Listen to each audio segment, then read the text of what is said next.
retour sur le plateau de la tranche info sur Canal 10. Et bien, place maintenant au focus, une heure de débrief sur l'actualité locale. Et vous le savez, en ce moment se déroule le CEMACT, un séminaire autour du cancer de la prostate. Et bien évidemment, lors de ce séminaire, la question de cause à effet entre le chlordécone et ce cancer de la prostate sera bien évidemment abordée. Et sur ce plateau avec nous ce soir, nous avons Luc Multinier, qui est docteur en médecine, épidémiologiste et directeur de recherche à l'INSERM. Bonsoir Monsieur Multinier. Bonsoir. Alors vous avez fait beaucoup couler d'encre effectivement avec certaines déclarations que vous avez faites quant à ce rapport justement de cause à effet entre le chlordécone et le cancer de la prostate. Déjà, comment vous vous êtes intéressé à ce cas du chlordécone? Vous êtes épidémiologiste certes, mais comment vous vous êtes retrouvé à plancher sur cette problématique? Alors, en 1998, j'ai eu les premières informations sur l'utilisation du chlordécone aux Antilles par Alain Kermarek, directeur de recherche à l'INRA, qui malheureusement n'est plus parmi nous. Il avait fait un rapport en 1980 qui avait été déposé au ministère de l'Environnement, 1980, qui montrait une contamination des milieux naturels et de la faune par le chlordécone de façon massive. Donc en 80, on savait 1980. Et donc, j'étais déjà en Guadeloupe parce que je m'intéressais au problème des pesticides en général.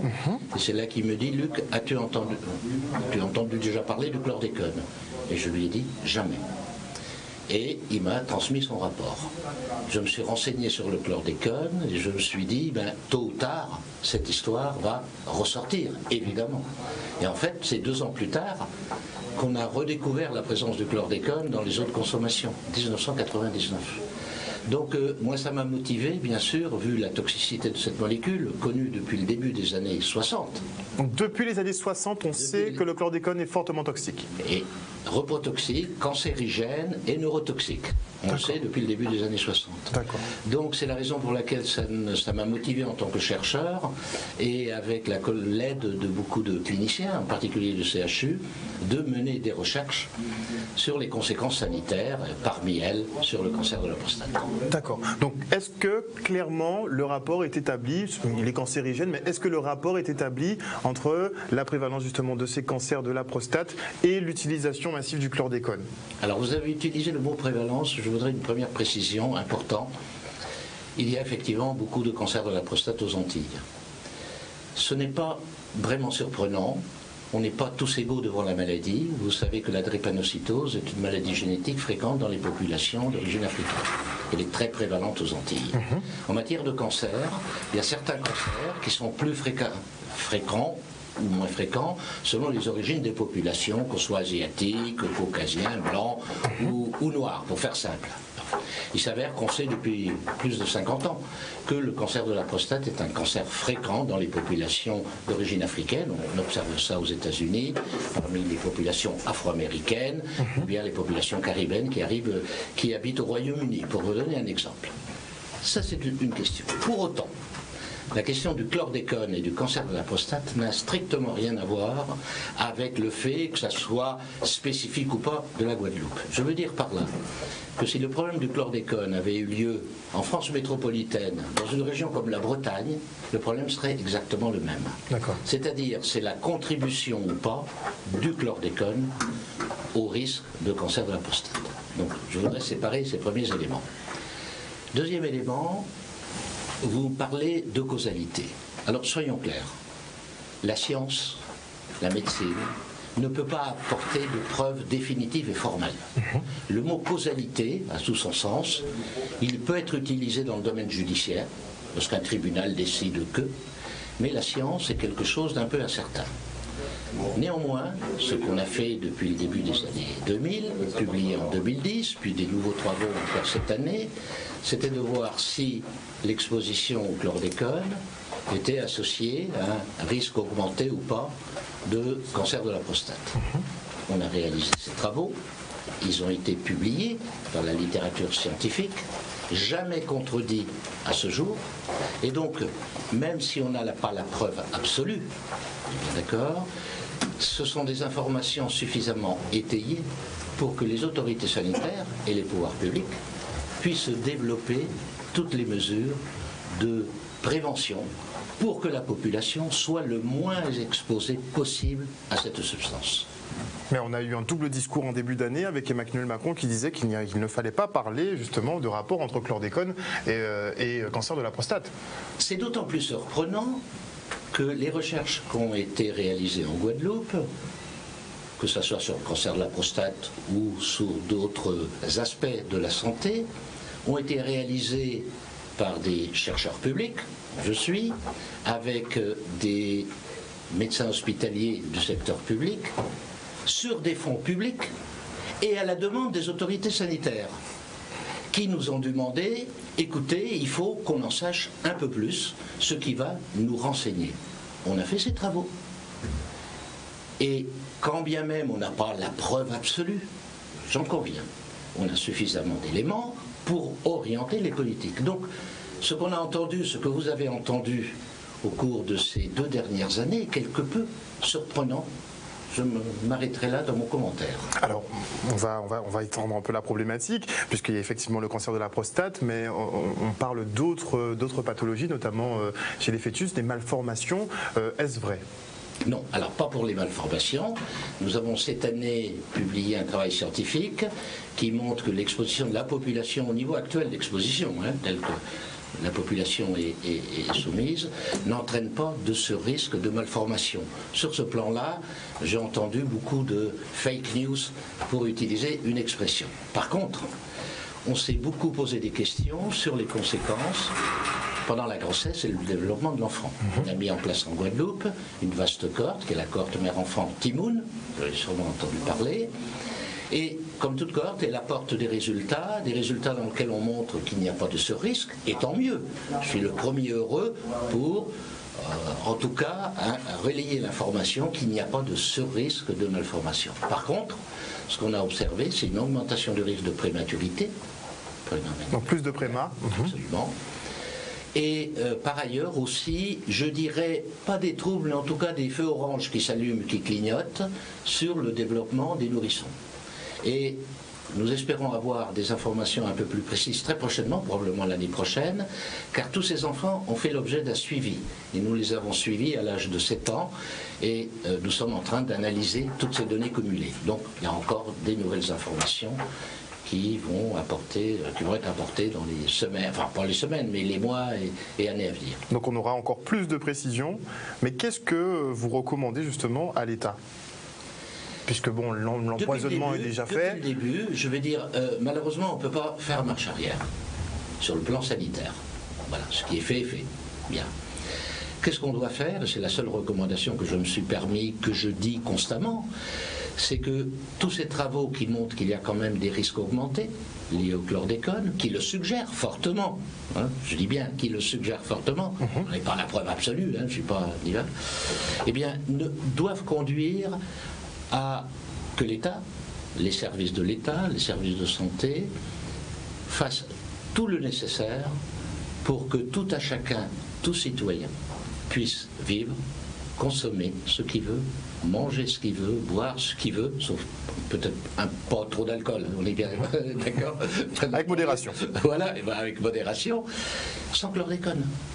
Donc, c'est un sacré boulot, j'en conviens, mais il faut dire que l'erreur commise il y a 30 ans, c'est une sacrée erreur. Est-ce que vous pensez que les plans chlordécone successifs sont adéquats pour cela ? Alors écoutez, ils ont apporté des éléments objectifs. Je peux en témoigner, puisque tous ces travaux sur les risques sanitaires ont été conduits grâce à l'aide de l'État et des financements de l'État. Donc il y a eu manifestement une bonne volonté. En même temps, on n'a pas pris en considération de façon suffisamment importante la communication, l'information. Ça, c'est un travail de fond qui n'a pas été fait suffisamment, mais le pire, en fin de compte, ce sont les déclarations dont vous parliez à l'instant, qui ont été émises au cours de ces 2 dernières années et qui ont créé, bien entendu, un trouble et une prise de conscience de la population. Et je comprends que maintenant, ce dossier soit devenu et pris une dimension publique, alors que il y a eu quand même des choses de faites. Alors, plan chlordécone, écoutez, moi je ne suis pas responsable du plan chlordécone. Je pense qu'il faut avant tout informer. bien entendu, probablement réparé, mais ça, c'est pas de mon domaine, c'est pas...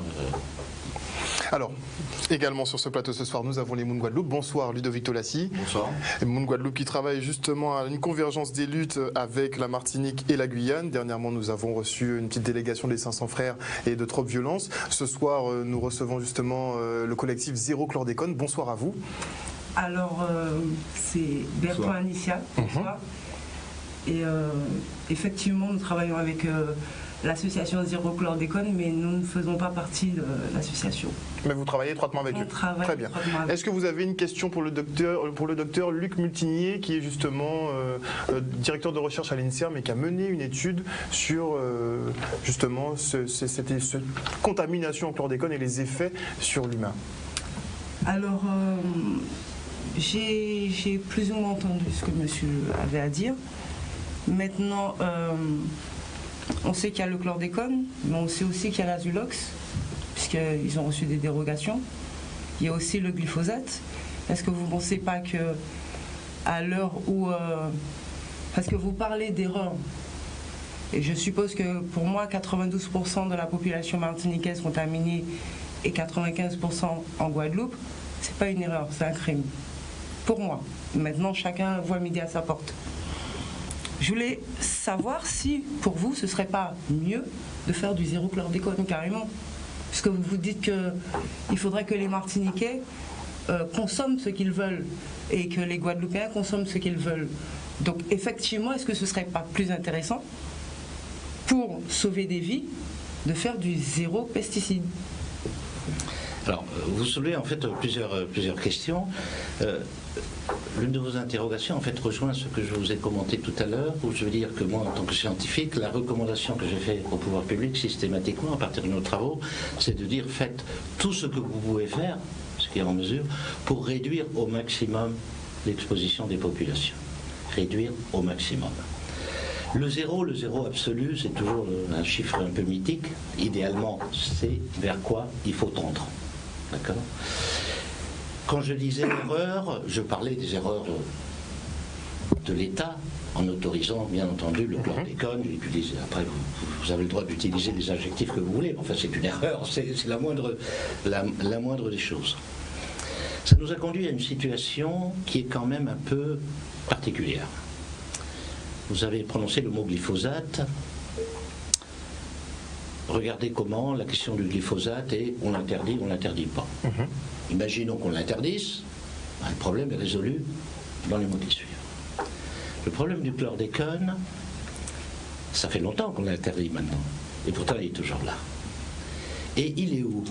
Il n'est pas uniquement, alors on sait à peu près où il est distribué, mais on arrive actuellement à une situation très difficile à gérer, complexe en tout cas, c'est que ce n'est pas simplement les sols agricoles à usage agricole ou d'élevage dans les circuits officiels, mais c'est qu'il y a beaucoup, comme vous savez, de jardins familiaux qui sont contaminés. Et ça, en termes de... Je me mets à la place de l'État, vous voyez, je ne suis pas du tout un homme politique, absolument, la gestion est compliquée. Et c'est à ça auquel il faut s'attendre. Je peux vous confirmer qu'au cours de ces 15 dernières années, à travers tous les mesurages, toutes nos études, fort heureusement, les niveaux d'exposition de la population ont fortement diminué. Même si on continue à détecter le chlordécone dans 90%, 95% de la population. Il est toujours là, même en moindre quantité. Vous dites arriver au zéro. L'objectif est parfaitement louable.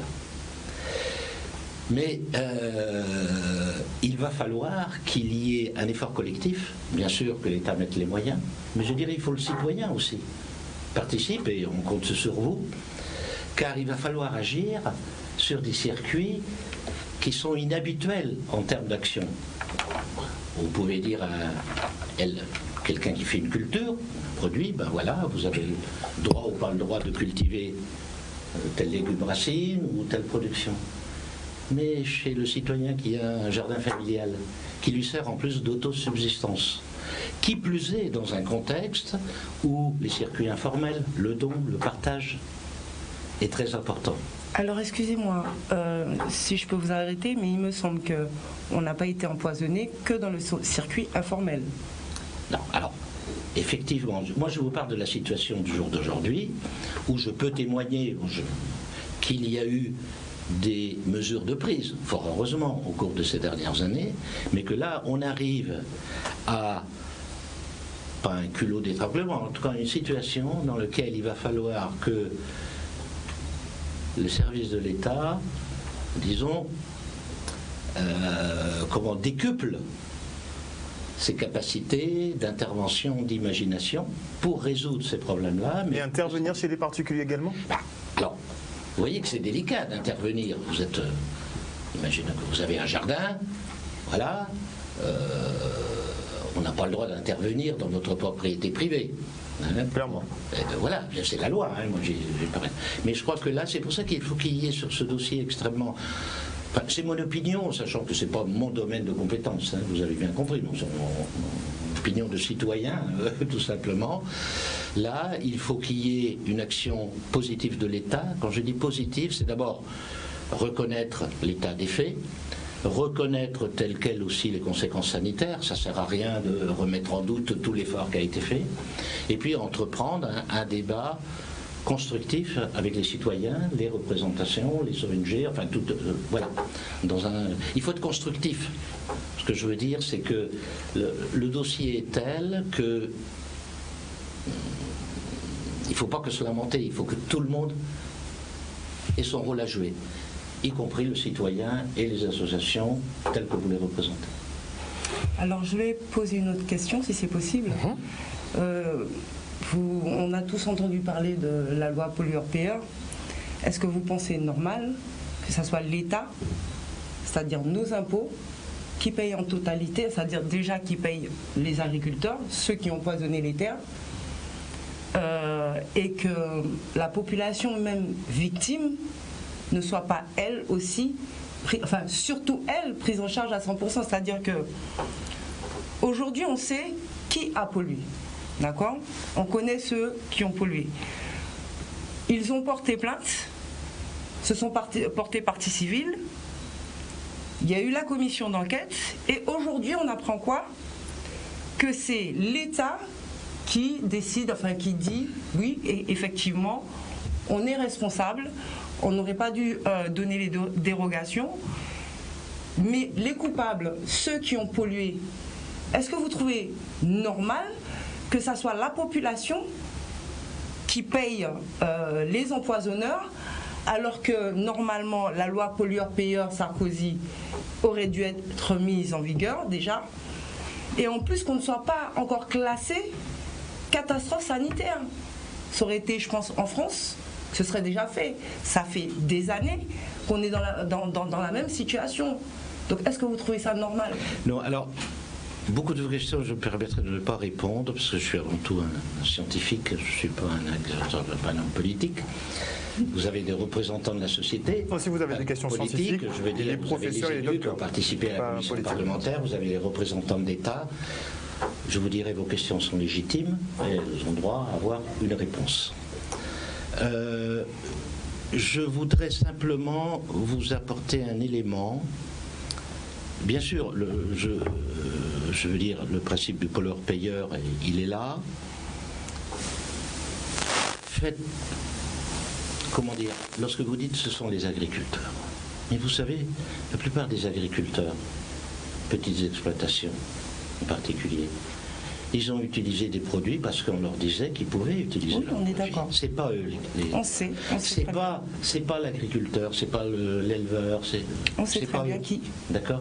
La responsabilité est bien en amont. Donc c'est effectivement à l'État d'assumer ses responsabilités. Pas que l'État.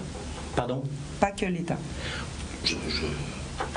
En premier lieu, il me semble, c'est quand même une autorisation ou réautorisation faite par des services de l'État. L'État a un rôle assumé de continuité dans le temps, même si les hommes politiques d'aujourd'hui ne sont pas les responsables de l'époque, mais l'État, sa globalité. Après, ça va être effectivement aux procédures de justice, et ça, il faut les éveiller pour retrouver les responsabilités individuelles qu'il peut y avoir. Mais permettez-moi, je ne suis pas juge, c'est pas mon domaine. C'est plutôt vraiment pour des questions de santé. Je vais me permettre justement de rétablir un peu les choses, parce que le professeur Mussigny, en fait, bon, c'est un chercheur. c'est vrai que dans son domaine, il aura plus son regard scientifique par rapport aux recherches qu'il a déjà faites et aux différents rapports qu'il a sûrement dû transmettre à l'État. Moi, ce qui était déplorable, c'est-à-dire que malgré vos recherches, malgré, on va dire, ce lien de causalité entre la chlordécone et le taux de cancer en Guadeloupe et en Martinique, selon vos recherches qui ont été établies, c'est que, comme vous dites, les véritables responsables, c'est-à-dire les personnes qui seraient amènes à répondre à nos questions ce soir, ne sont pas présentes. En l'occurrence, on va dire l'État, le représentant de l'État qui, je suppose, se défilera toujours et encore, notamment le gouverneur de Guadeloupe, parce qu'il devrait peut-être être là pour pouvoir justement exposer la responsabilité de l'État en face de la société civile. Donc je pense que moi je ne suis pas là pour m'inscrire parce qu'on est en face de vous. Je serais plus à l'aise si j'étais à côté de vous parce que je pense que jusqu'à maintenant vos recherches vont dans le sens, et pour moi ça a été les premières alertes fondées par rapport au nombre de recherches que vous avez faites, qui fait le lien scientifique entre le taux de cancer dans les Antilles et la présence de la molécule de la chlordécone. Donc sur ce point-là, c'est vrai que là on va plus discuter d'un point. Je vais juste dire par force et de dire que dans tout ça, on pourra parler comme on veut du problème de la chlordécone, ce qu'on aurait pu faire, ce qu'on pourra faire, ce qu'on aurait dû faire. Aujourd'hui, il y a une pollution existante. Il y a une population qui a été contaminée, donc on ne dit pas touchée par la chlordécone, le mot est simple, elle est contaminée. Donc une contamination, c'est bien sûr, ça a tout son sens, parce que des fois on minimise les choses. Les plans chlordécone ont eu leur utilité parce qu'ils ont permis de faire une cartographie des différents endroits qui sont touchés par qui n'est pas encore complète. Voilà, qui n'est pas encore complète, il y a encore des choses de fait. Encore une fois, on se retrouve sur des plans chlordécone qui sont loin d'être proportionné par rapport à la problématique. Totalement, je pense qu'à chaque fois, et notamment le commentaire qu'a fait le président de la République, je pense qu'à chaque fois qu'on se retrouve sur un foutage de gueule, alors ça c'est mon regard, c'est un foutage de gueule.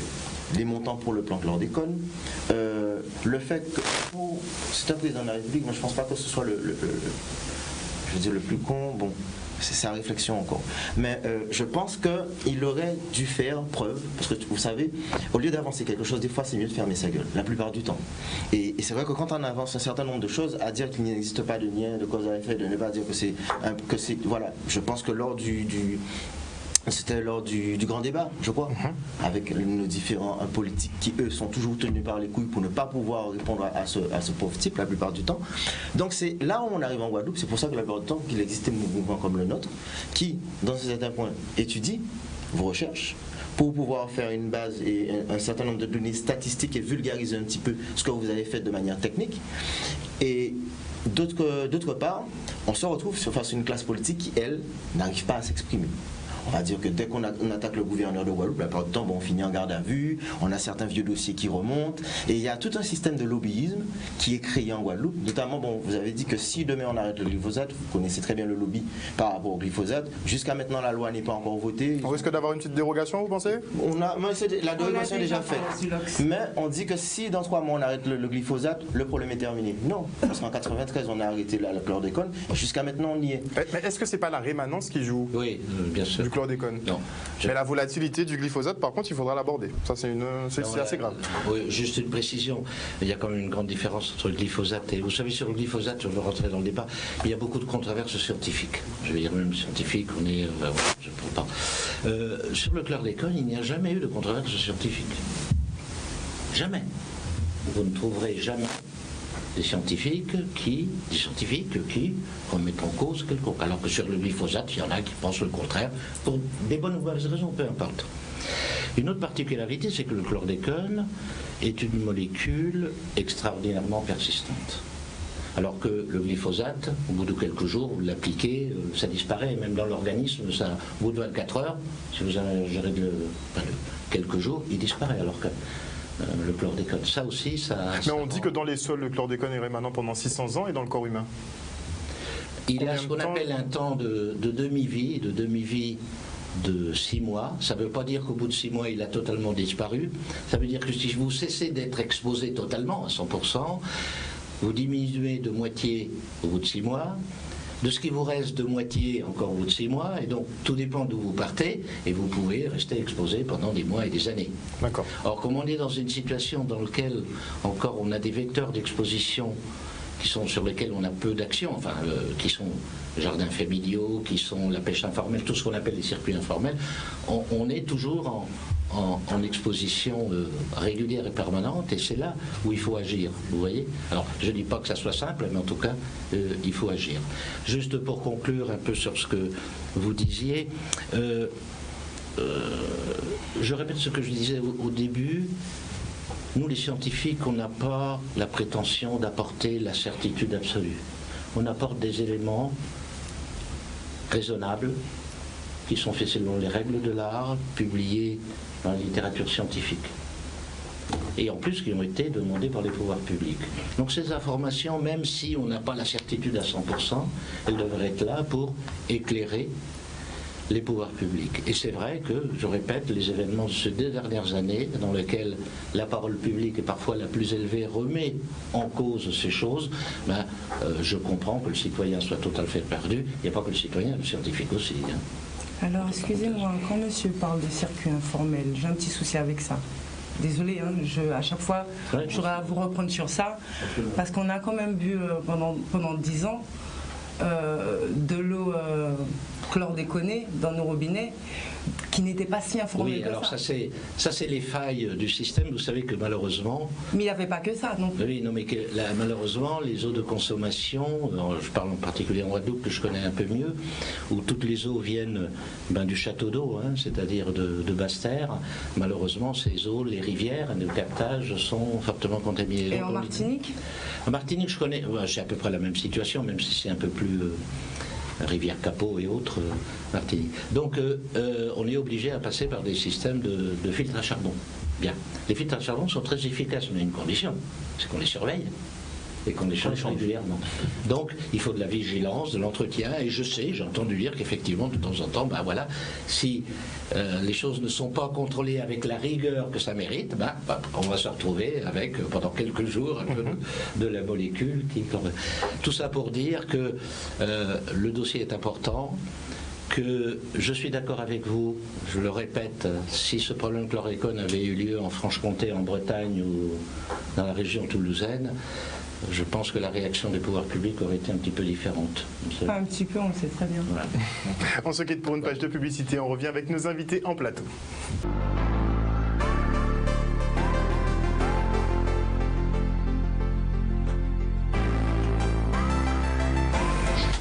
De retour sur le plateau du Focus, on continue effectivement notre débrief de l'actualité locale. On reste sur la problématique de la contamination des sols au chlordécone. Et sur le plateau avec moi, je refais les présentations. Bon, Yanis Chipotel est présent. Nous avons également Malik à ses côtés. De l'autre côté, Ludovic Tolassi. Il est en compagnie d'Anicia, justement Berton, qui nous vient de la Martinique. Et elle est en compagnie de Tony Lanoir, qui lui aussi nous vient de la Martinique. Donc, tu voulais revenir effectivement sur les propos du professeur Multinier. Oui, bon voilà, vite fait, très vite fait en fait, sur quelques points que je l'ai entendu énoncer. Le premier, c'était qu'en fait, il nous parlait de 0 chiffre mythique. C'est un chiffre mythique, 0, voilà. En fait, je voulais lui dire non. On peut arriver au 0. Un chiffre mythique, et avant l'implantation du chlordécone, on était à 0 chlordécone. C'est pas faux. Donc, point très terminé. Donc, en fait, non, pas du tout. Et que si on doit y retourner, on va y retourner à ce zéro-là, ça. Il faut être clair dessus, puisque c'est la santé de la population. Ensuite, je voulais également mettre un point sur le fait qu'il a beaucoup parlé du circuit informel, donc du petit agriculteur qui fait 2 ignames derrière chez lui et qui peut-être donne à une voisine un igname. Alors qu'on sait tous très bien que majoritairement, on a été empoisonné par le circuit formel. État, avec la complicité, je ne veux pas dire de... État, gros producteur. Avec la complicité des grands exploitants agricoles, point très terminé. Des grands exploitants agricoles. Ce n'est pas le petit gars qui fait 2 petits ignames chez lui qui a empoisonné 95% de la population en Guadeloupe. Donc en fait, c'est une véritable complicité entre l'État et des gens très proches à lui, qui sont des grands exploitants agricoles. Ensuite, je voulais dire qu'il disait qu'il fallait effectivement avoir beaucoup de débats et tout. Je dis oui, je veux bien lui répondre que le débat, oui, sur comment on va déchlordéconer, quelles sont les solutions alternatives, qu'est-ce qu'on doit mettre en place. Mais débat après réparation. C'est clair. Débat, palais, après réparation. Et ça va être clair aussi. Et sous le principe du pollueur-payeur, je rejoins un peu Anicia qui expliquait que c'est pas normal que ce soit encore le citoyen qui soit en train de payer encore son traitement alors que c'est pas lui qui a été empoisonné. Donc pourquoi pas que l'État trouve une solution, si c'est l'État qui doit payer, que ça soit dégagé en tout cas des impôts, en tout cas des citoyens. Non, que ce soit quelque chose de net et de clair. Tu sais pertinemment que si c'est l'État qui le prend, si c'est l'État qui le prend en charge, forcément ça viendra de nos poches. Il faut que ça soit le pollueur qui paye. Et majoritairement, il faut que ça soit le pollueur qui paye. Mais comment les contraindre? C'est ça la question. Ça c'est facile. On prend par exemple un cas école. On regarde par exemple une des affaires concernant le glyphosate, l'affaire Monsanto aux États-Unis. Oui, voilà. Effectivement. Je vais juste énumérer ça. En dédommagement, je crois que c'est l'un des plus gros dédommagements pour un jardinier. Plus de 280 millions de dollars pour une seule personne. On prendra l'affaire PGE aux États-Unis encore, en Californie. Par, il y a le Nicaragua aussi. Il y a le Nicaragua. Donc, à un certain moment, il faut savoir attaquer. Et ce qu'on ne dit pas le mot, parce qu'elle nous paie. Et encore une fois, on se retrouve avec des gens sans couilles, les multinationales. Et bien sûr, les gros importateurs du produit, parce que eux, ils ont la fiche technique et ils connaissent la dangerosité. Donc voilà. Les traîner en justice. Les traîner en justice et même les traîner au tout court jusqu'à la justice aussi. Mais les traîner en tout cas. Les traîner en tout cas. C'est un avis partagé. Je suis tout à fait d'accord. Les pollueurs doivent payer. Ils doivent être condamnés déjà et ensuite doivent payer. Mais en plus, normalement, on aurait déjà dû être classé catastrophe sanitaire. Donc ça aussi, on ne comprend pas. Nous pas nous fait même toujours. Donc expliquez-moi. On voit un peu aussi, parce qu'on a eu l'occasion d'en parler pendant la crise, quand on discutait de l'eau, où on disait qu'on était en crise sanitaire sévère, par rapport au chlordécone, crise sanitaire sévère. En fait, on est par rapport à toutes les problématiques. CHU aussi. CHU, crise sanitaire sévère. Et en fait, il y a un président qui ne voit pas ça et qui ne déclenche pas ce qui de doit et qui n'attaque pas qui de doit. Donc c'est à nous, population, de se réveiller par rapport à ça. Alors justement, en Martinique, on a eu de grosses opérations justement de boycott sur des enseignes appartenant à, entre guillemets, justement, Bel et Béquier martiniquais, notamment le groupe Bernard Ayotte, n'est-ce pas? C'est un peu dans ce sens-là, c'est déjà un peu commencer à leur mettre la pression de façon à ce qu'ils cèdent. Alors, ça fait des années, la Sopamar en 2007 avait déposé plainte contre les empoisonneurs. Ils avaient nommé tous les empoisonneurs. Jusqu'à maintenant, la plainte est en cours d'instruction. Depuis 2007 ? Depuis 2007. On s'est mobilisé, on a manifesté, on a fait d'autres plaintes, on a envoyé des courriers à des élus, on a fait tout ce qu'il fallait faire. Et on avait l'impression que personne n'écoutait, en fait. Et un jour, t'en as marre et tu décides de faire autrement. Donc la jeunesse martiniquaise, et là c'est pas une question ni d'association ni de... On est tous concernés. Donc la jeunesse martiniquaise a décidé de bloquer pour que qu'ils soient pris en considération. Et je trouvais normal d'être là avec eux et de les encadrer dans ces blocages. Alors pourquoi GBH? Parce que GBH est première fortune de Martinique, et qu'en plus... le frère Yves Ayotte, qui est décédé, il faisait partie du groupe GBH, donc, dont le Bernard Ayotte est son frère. Donc Yves Ayotte qui serait... qui a fait quoi? Alors la Garrigue a acheté le brevet et c'est Yves Ayotte Ah oui, parce qu'il faut, bon, on va expliquer aux téléspectateurs, la toxicité du chlordécone est démontrée depuis les années 60. Les États-Unis l'ont interdit justement sur leur territoire depuis 1969 à peu près. Les Français sont arrivés derrière et vu qu'il était interdit, donc ils ont racheté le brevet justement pour le produire et le distribuer justement en masse dans les DOM. Alors, il y a quelque chose qui me dérange parce que on dit que c'est une erreur, on dit tout un tas de choses. Mais moi, ce que je ne comprends pas, c'est que par deux fois, quand ils ont voulu commercialiser le produit, par deux fois, ça leur a été refusé à cause de la dangerosité. Ils ont dû faire des dérogations. Par deux fois, on leur a refusé l'utilisation du produit parce qu'il était toxique, dangereux même. Et cancérigène. Et je ne sais pas par quelle magie, abracadabra, on arrive à réduire la toxicité. Monsieur Soisson, je ne sais pas pourquoi. Et ensuite, la commercialisation du produit. Donc, ils savaient que le produit était dangereux. Ils le savaient, puisque par 2 fois, on leur a dit non. Si on leur a dit non, c'est parce qu'il était dangereux et cancérigène. Comment ils sont passés? C'est parce que justement, ils ont bafoué les lois, ils ont contourné, je ne sais pas ce qu'ils ont fait, qui fait qu'aujourd'hui, on est dans cette situation. Donc, quand on me dit qu'ils ne savaient pas, c'est faux. C'est faux, ils savaient. Et pour moi, c'est un crime colonial. C'est même pas une erreur ou c'est un génocide programmé.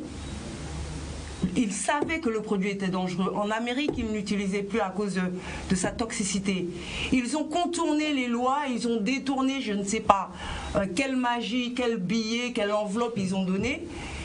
Et on se retrouve à 92% de la population martiniquaise, 95% de la population guadeloupéenne contaminée, où des enfants d'1 an ont des cancers de testicules.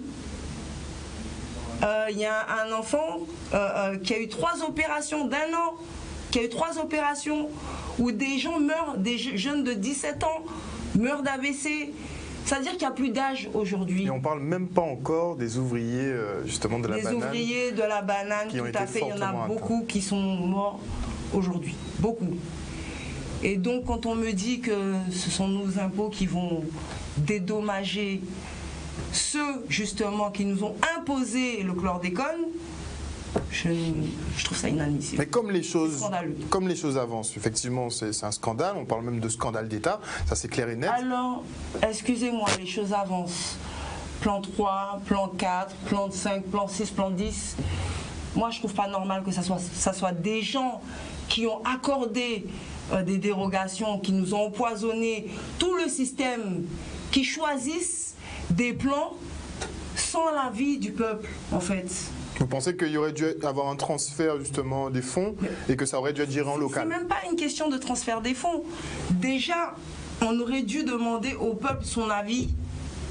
Puisqu'on a été empoisonnés, nous avons été empoisonnés. Ils font des plans sans l'avis du peuple.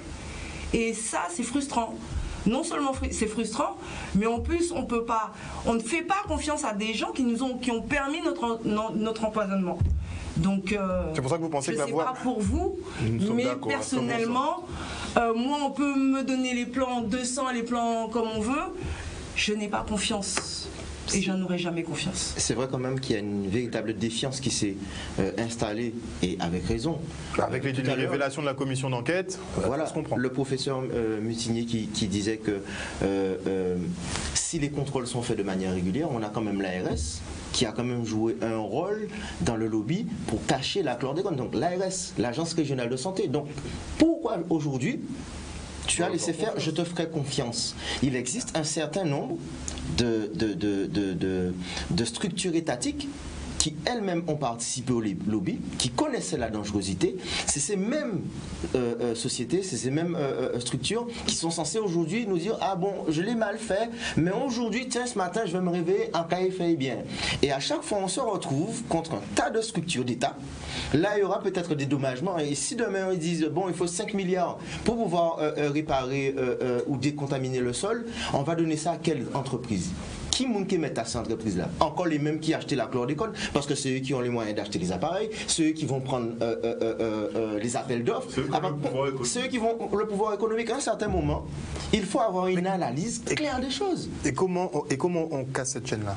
Comment on casse cette chaîne-là? Tout à l'heure, là, j'ai entendu un truc encore, bon, j'ai quelqu'un que j'apprécie énormément, le professeur, mais des fois sur les termes, bon, c'est quand même un fonctionnaire d'État, donc il a un droit de réserve. Il a dit que la population est consciente. Aujourd'hui, la population a pris conscience. Non, je ne pense pas que la population ait pris une quelconque conscience dans la merde que le propre État les a mis. Sinon, pourquoi tu dis ça? Parce que il ne se soulève pas. On parce que la Guadeloupe peut pas brûler. On dit que c'est un perturbateur. Si c'est ça, faut parce que normalement, il y a empoisonné au corps à fait. Réponse adéquate, il faut chercher une réponse c'est adéquate. la légitime défense. Je vois que par exemple un représentant d'État qui est sorti dire qu'on va c'est eux qui est responsable, eh bien Boula, on ne va pas monter, descendre en Guadeloupe normal, nous qu'à mettre radar, nous qu'à faire la fête. Mais c'est quoi? Quel problème en nous? À quel moment nous avons une responsabilité à nous pour dire les amis, par contre c'est autres qui fait ça fout mal quand là. Sorti où là? Au lieu de mettre et radar tout dans le pays là, foutez mal quand il fait ça à Casa. Il y a un certain nombre. En fait, à un certain moment, il faut nous arrêter. Faut nous arrêter. C'est peut-être ça qu'on nous reproche. On nous reproche notre sincérité. Notre sincérité. Et je dis, je vois Anicia à mes côtés, mais je sais que c'est quelqu'un qui a quand même subi pas mal d'épreuves avant d'être assise là. C'est quelqu'un, et je me permets, mais c'est quelqu'un qui, ici, est là avec nous, mais pas savent qu'elle a traversé, qu'elle a vécu. Et pourtant, elle est là, elle est au combat. On n'est pas, tant qu'on n'est pas personnellement touché, quand Simon n'a pas non leucémie, que tonton n'a pas mort, que papa n'a pas touché, eh ben on est là, nous allons lever le matin à savoir que est-ce que nous sommes paix. C'est-à-dire que leur frère a décédé, c'est comme si ses voisins ont décédé, est-ce que c'est frère, est-ce qu'un tel leur est décédé, est-ce que c'est frère, est-ce qu'on a vraiment conscience de ce qui se passe? Je pense que non. Et jusqu'à maintenant, quel que soit préfet, président, ministre, gros groupe, GPH et ailleurs et compagnie, il n'y a jamais eu personne qui a eu les couilles de pouvoir dire les gars, arrêtez bon quoi, arrêtez grand bonnet. Les plans chlordécone là, qu'on nous a arrêté ça. À un certain moment, il faut avoir comme le dit souvent mon frangin, il y a une crise sanitaire sévère encore une fois. On va prendre l'exemple, par exemple, on demande de l'eau. Ah ben d'accord. Jusqu'à maintenant, M. Mutini a dit que c'est pas encore tout à fait abouti, les recherches concernant la cartographie, savent qui rivière y toucher, qui glot qui touche, etc. Principe de proportion, faut nous de l'eau là, arrêtez de faire moucher. Et c'est comme ça. C'est comme ça. Première nécessité, l'eau. On arrête de boire l'eau en robinet parce que vous avez fait étude à route. Principe de précaution. Le principe de précaution est quand même une loi institutionnalisée par la loi française. Donc on nous prend le principe de précaution là et ben nous bouteilles de l'eau, on se bat pour 3 litres d'eau. Donc imaginez pour nous goumer, pour nous résoudre la chlordécone, qui a ce couillon là et là. Et en parlant de sa fois, Charles Bon rendez-vous là avant le 20 décembre, parce qu'en quand on congrès là, sans combien, parce qu'on y marre. Il faut qu'il porte en avant pays là. Faut qu'il prenne nos responsabilités. Et à TV Djambita, effectivement, on y plan 1, plan 2, plan 3, plan 4. Effectivement, nous toujours besoin des techniciens. Mais avant tout, c'est demander qu'on a initiative qu'a dit, population là, qui a pensé de ça, et qui a été aimé, qui a besoin fait pour l'avenir. Parce que les gens condamnés à venir en nous. Alors c'est qu'on dit, bon, on va dans le couloir de la mort, et qu'on a besoin pour les dernières 25 années. Alors, il faut parler de nous. On ne peut pas dire en plus de ça, car on a fait pendant les 25 dernières années. Donc c'est à nous, à ciser nous, et à dire aussi qu'à nous veiller et qu'à nous biser. Et c'est pour ça que la population fait réveiller clairement. Alors Simon P, Martinique, il y a plusieurs associations qui font en plateforme de revendication. Et bon, nous avons présenté les autres livres. Et effectivement, ça a été pour talent que ils ont demandé population qui ça qui était bon, bah non. Eh bien, nous qui très clair, très clair, c'est de ne pas consommer chlordécone encore. Déjà, ne serait-ce que ça. Oui, mais là, nous j'en ai problème dans de l'eau, c'est-à-dire que nous n'y chlordécone dans de l'eau, d'accord? Il n'y a pas les bas nous de l'eau. Et qui ça qui a fait? C'est que il a voulu nous acheter une bouteille de l'eau qu'elle est là. Mais bouteille de l'eau est stockée en bas soleil là. Donc soleil là, de l'eau, plastique là, il pollue. Pas un bon mélange. Il pollue, même manière. Donc, qui ça nous a fait? Entre-temps, nous pas boire de l'eau, nous avons un kichi, nous avons attrapé diabète à la place du AVC, mais pas ça. On fait quoi en attendant? Ça veut dire que, en fait, j'ai l'impression qu'on ne prend pas la mesure du danger, en fait. On est en... Oui, mais quand on a une communication contradictoire, c'est ce qui fait aussi que la population peut-être ne prend pas la mesure. C'est même pas ça, c'est qu'on a plus l'impression qu'on s'en fout un peu de nous, qu'on crève ou qu'on ne crève pas. Et donc on accepte. Non, mais c'est-à-dire que nous, on n'accepte pas puisqu'on est là. Mais je ne sais pas, Parce que vous sentez que la population est prête justement à réclamer son dû, c'est-à-dire réparation pour le dommage et le préjudice subi, et effectivement peut-être arrêter les plans chlordécone et avoir un vrai gros plan en local pour terminer avec ça. Alors on a un problème, hein, nous qui sommes en train de bloquer, puisque la jeunesse martiniquaise qui bloque en Martinique, qu'est-ce qu'on entend assez souvent? Ah oui, mais ce sont les béquets qui donnent des emplois. On entend le chantage à l'emploi. Effectivement, il y a beaucoup de Martiniquais qui travaillent pour les béquets.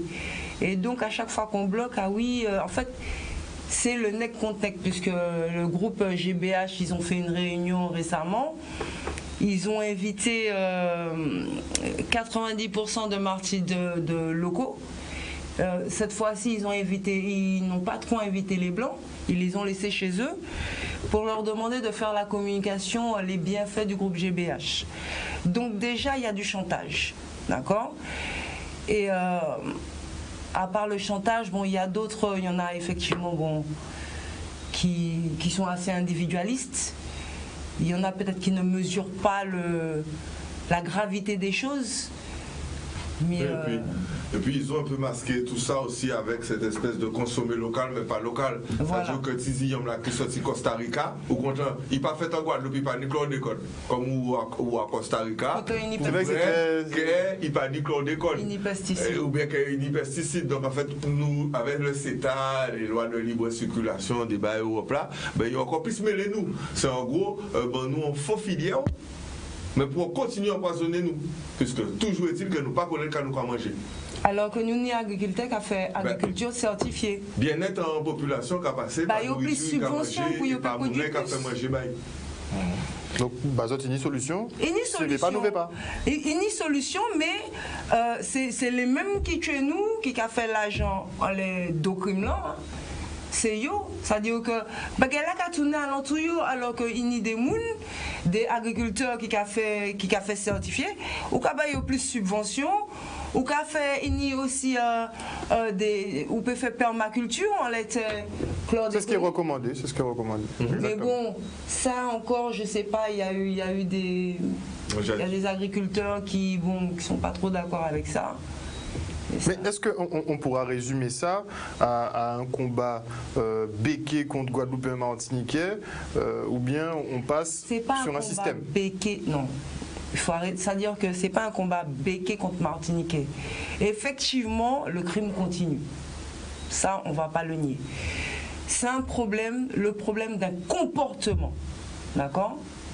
C'est-à-dire que des gens, il y a une histoire. Et au lieu de changer l'histoire et de vivre correctement, tu as des gens qui sont descendants d'une caste qui décident de nous empoisonner. C'est-à-dire qu'ils sont dans le même état d'esprit. Pour moi, c'est-à-dire qu'on dit que le traumatisme de nos ancêtres est dans nos gènes, de l'esclavage c'est dans nos gènes, mais moi j'ai bien l'impression que le comportement esclavagiste est dans le leur, pour qu'ils puissent agir comme ça. Parce que quand tu as de l'empathie, quand tu respectes l'humain, tu ne te permets pas d'empoisonner des gens comme ça. Une population. 95% d'une population, c'est avoir un esprit criminel. On ne peut pas être humain quand on fait ça. Moi, je voulais dire un truc quand même, parce que tu as parlé des béquets, martiniquais et tout. Je voulais préciser quand même qu'on est dans un état de droit. Donc l'État ne va pas non plus se mettre derrière et dire ouais, c'est les béquets. Enfin, je suis désolé. C'est clair. L'État, parce que les institutions, l'ARS, tous ceux dont on a parlé, ils ne vont pas se mettre en arrière et dire bon, c'est la bonne arrière que le pays a payé. Comme c'est des gros exploitants agricoles et c'est eux qui mettaient ça en place, mais il faut l'État aussi qui a assumé le fait qu'il a laissé, il fait médier si ça accomplit ça depuis tout le temps qu'a fait. Et là, on est d'accord. C'est une complicité qui ne dure pas depuis 1 an, 2 ans, mais bien depuis, on va dire, 400, 500 ans. C'est clair. Donc maintenant, il faut que vous êtes complices, c'est qu'on est arrivé devant le juge. Ni il volait, mais ni on le commandité. Il faut que tout le monde l'a pris. Ah bon? Eh ben, tout le monde l'a pris. Bon, la plupart du temps, en fait, on a toujours tendance. Je vais te poser une question, Harold. Si pendant 30 ans, je t'invite à manger chez moi et que je te mets de l'arsenic dans ton repas et que tu le sais, est-ce que si ce soir je t'invite à manger à la maison, est-ce que tu viendras? Pas du tout. Pas du tout. Hors de question. Eh bien, c'est exactement comme ça qu'on se comporte avec ces gens-là. C'est-à-dire qu'on sait qu'ils ont fait ça et pourtant qu'on continue à Pas fonctionner. de bénéfice du doute. Mais à revenir à une question que tu as posée, est-ce que la population est prête à pouvoir se lever pour pouvoir dédommager les choses, se faire dédommager? Je prends un simple exemple, le Premier ministre est venu en Guadeloupe. Je me rappelle, à un certain moment, on se battait près du stade du Moule, CSM qui a joué contre notre équipe, Masmoul Massif qui a joué Carnaval. Moi, en tant que Guadeloupéen, là, on savait que des individus menteurs volaient comme ça en pays. Il y a un stade là, avec tous les Guadeloupéens, à chaque fois, j'avais envie de pleurer. T'es qu'à marquer, les gars là, ouais! Et aujourd'hui, le Premier ministre qui là, ils savent que nous n'avons l'État remettre. Ils connaissent le problème à pays. Moi, Premier ministre qui rentre en stade là, moi, qui sorti. En tant que joueur de football guadeloupéen, son nègre ou qui a arrêté de jouer, qui a déposé boule là. Et c'est mon nègre qui a tapé boudoum bla à Masmoul Massif, ou je sais pas qui, vous déposez votre ou vous sortez dans le stade. Soit on est Guadeloupéens, soit on n'est pas, soit on est des pantins, soit on n'est pas, soit on est des nègres de maison, soit on est des nègres de champ. Il faut choisir quand à un certain moment. Et en plus, on est tous concernés, en fait. On est tous concernés. C'est-à-dire que le problème du chlordécone, il ne nous choisit pas en fonction ni de notre parti politique, ni de notre couleur de peau, ni de notre statut social, ni de notre religion. C'est nous toutes là qui sommes concernés. Donc, mon pas qu'à comprendre, c'est-à-dire que c'est triste parce que, en fait, je me répète, j'ai l'impression que ça soit le peuple martiniquais ou guadeloupéen, que yo beaucoup réaliser que yo c'est des zombies, que yo c'est des morts en sursis. Ce sont des morts en sursis. On est tous sur la sellette. Du jour au lendemain. Il suffit de regarder, d'écouter les avis d'obsèques, de regarder la liste des morts chaque jour, qui se rallonge de jour en jour. Constat. On a un peu plombé l'ambiance là, je pense.